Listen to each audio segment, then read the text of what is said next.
Hi there, Natalie with you with a new process video for Scrapbook Nerd. And today I just want to show you how I went about creating this layout that documents my daughter and my niece and their fascination with taking selfies.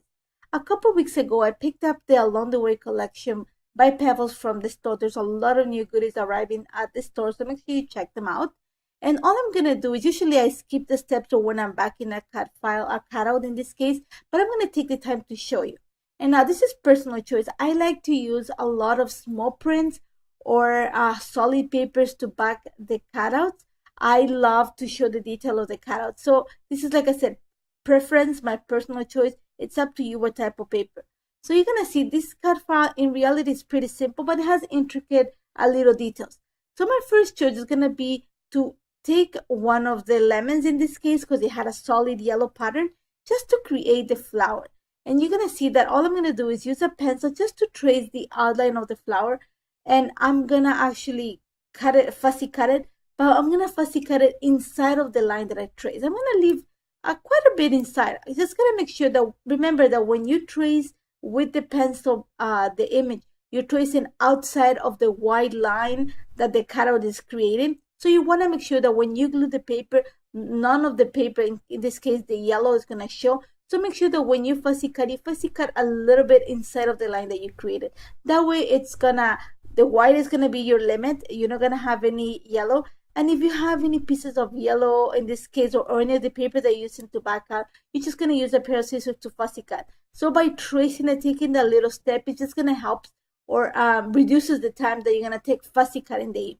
Now you're gonna see that I'm gonna show you another way that I use also to back a cut file. In this case, I'm doing a straight backing. I'm not adding any dimension in between the cutout and the paper. I'm just gonna usually just glue to it.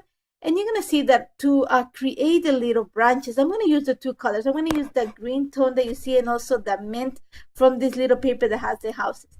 So all I'm doing is cutting rectangles that are pretty much the dimension of the little two leaves together. And I'm just gonna glue the paper straight onto the leaves and then gonna use a pair of scissors just to fussy cut around it, being careful not to cut the cardstock obviously. And it's just an easy way because the little pieces are so small. It's an easier way for me to do it. And then I'm gonna continue. You're gonna see that I'm gonna, like I said before, I like to choose solid papers or small prints to back my cutouts. So I'm taking advantage of some of the places where I see a solid print. Now you're gonna see that this cut file, it's great for detailing. Even though it's simple, it's very intricate in a way that there's little details like the lenses. You're gonna see the glass of the camera. There's the lines, the metallic lines that a camera usually has. So I'm gonna take advantage of a lot of the papers in the collection to back this cut file, kind of detail it. I want it to be part of the focus of this layout. So you're gonna see that to create the glass of the camera, I would have gone for something like maybe if I had white or something really silvery, but this collection had a paper that was white with gold polka dots. So I'm going to take advantage of that. I want a little bit of shine and the lightness. So I cut a circle just to back the center, the lens, and then I'm going to cut another circle to that from a black paper from the collection just to back the lens or the rim of the lens. Now, there's some lines in the camera that just are it's the detail of the camera. So I'm gonna take advantage. I have actually the paper pad for this. And I'm gonna take advantage of the gold foil of the paper pad to create the lines of the camera. The great place, like I said, even though the cut file is simple and this layout is very simple, I think that by detailing the cutout, it's gonna bring a lot of attention, and it's gonna show that you put a lot of work into detailing the cut file and make it a focus of the layout. You're gonna see super simple. Now, once I have that ready, that's pretty much I'm done backing the entire cut file. And my choice for this layout was actually not to use white cardstock. And you guys know, if you see my work, I love white cardstock. But I have a lot of paper, and I really like this. It's a very simple design that came from the paper pad. But I want to dull, or I want to cover a little bit of the little I don't know how you call it, the little grid on the background. So my choice is to use some white acrylic paint.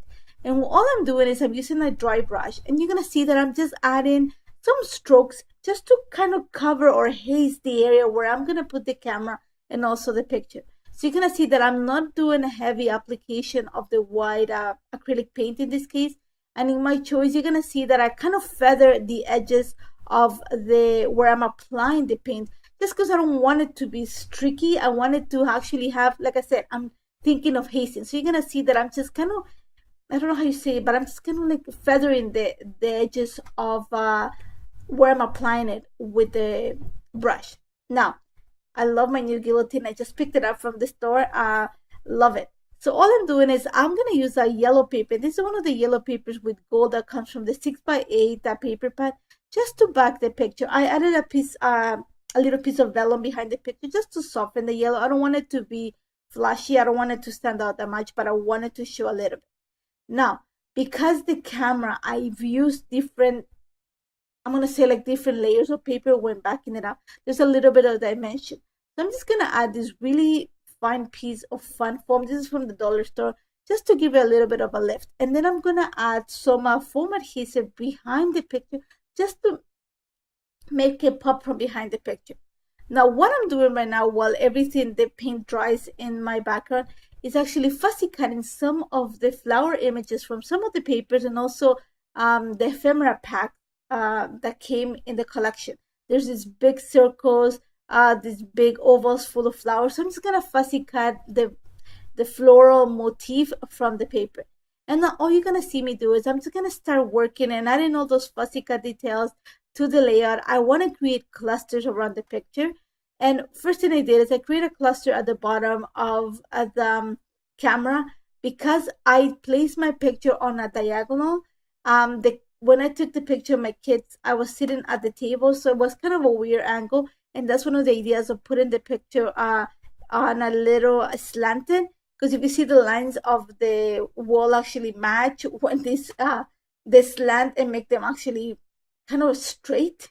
I don't know how to explain it. It's a little bit weird, but that was because of the angle. It actually helped me.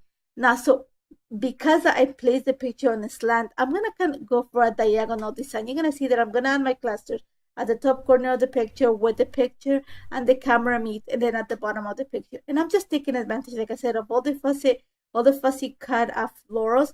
I'm not going to add that much. I'm going to add just some stickers from the word sticker pack that comes also in the collection, and I'm just adding a little bit of enamel dots. These are also from the Along the Way collection.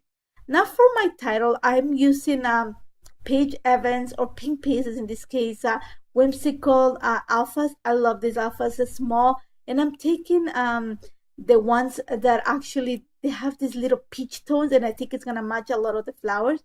Now, and I'm just gonna add a little bit of gold ink. The only thing you're gonna see me change is that I had the pink butterfly, but once I started, I finished, I wasn't liking all the little, I find it was really pale. The selfie time already is very pale.